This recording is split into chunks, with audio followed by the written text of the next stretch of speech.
আলাইকুম। সম্মানিত দেশবাসী, আমার বন্ধুমহল, সবাইকে জানাই আন্তরিক শুভেচ্ছা ও অভিনন্দন। আমি আজকে তারেক রহমানের বাতা কার্ড নিয়ে কথা বলবো। তারেক রহমান জনগণকে বাতা কার্ডের লোভ দেখাইয়া ভোট কালেকশনের জন্য চেষ্টা, এটা একটা প্রতারণা। কেন প্রতারণা?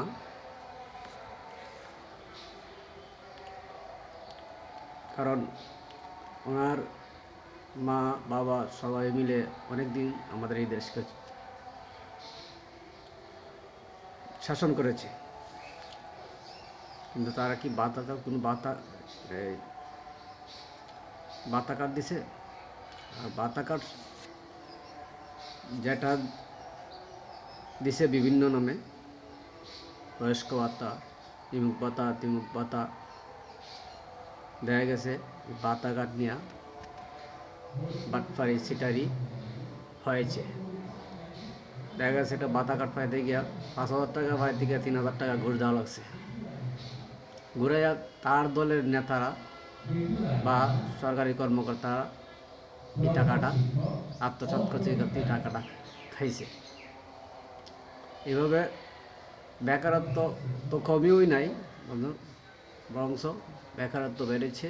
মানুষ বিভিন্ন সমস্যার সম্মুখীন হয়েছে,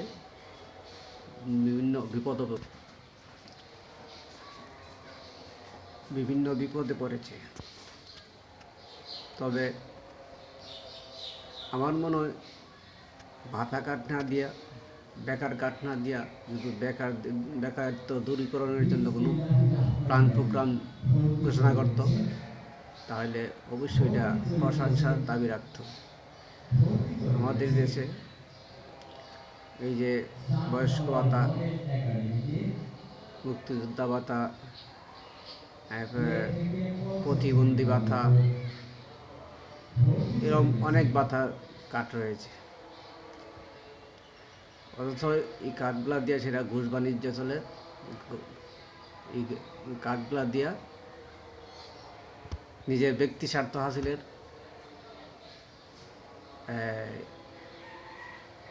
কাজ হয়। এই জন্য আমি মনে করি এই যে প্রলোভনটা মানুষকে দেখানো হচ্ছে, এটা সম্মানিত ভাইরা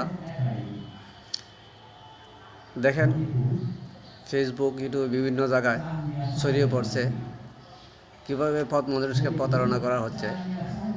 যে আমাদের দেশে মানুষই আছে সর্বমোট 18 কোটি, আর তার দলের লোকেরা প্রচার করছে, প্রচারপত্র হাতে নিয়ে, যে 50 কোটি বাতা কার্ড দিব বা বেকার বাতার কার্ড দিব, বা যে কার্ডই সে কার্ড দিবে। তাহলে কি আমরা 18 কোটি মানুষ 18 কোটি কার্ড পাবে, আর বাকিগুলা কি এই হাওয়া ভবনে যাবে না খাম বাতারের পকেটে যাবে? এই মিথ্যা কথা, মিথ্যা প্রতিশ্রুতি, মিথ্যা প্রতারণা দিয়ে লাভ আছে? মানুষকে প্রতারিত করে লাভ আছে? মানুষকে প্রতারিত করে সেরা ক্ষমতা থাকতে পারবেন? কি মনে করেন? ক্ষমতা থাকতে পারবে? এখনো সময় আছে ভালো কিছু ঘোষণা করার, ভালো কিছু যেগুলা বাস্তবসম্মত পদক্ষেপ নেওয়ার। এই পদক্ষেপগুলা বাস্তবসম্মত প্রতিশ্রুতি দেন, যেগুলো বাস্তবায়ন করতে পারবে। সবাইকে ধন্যবাদ।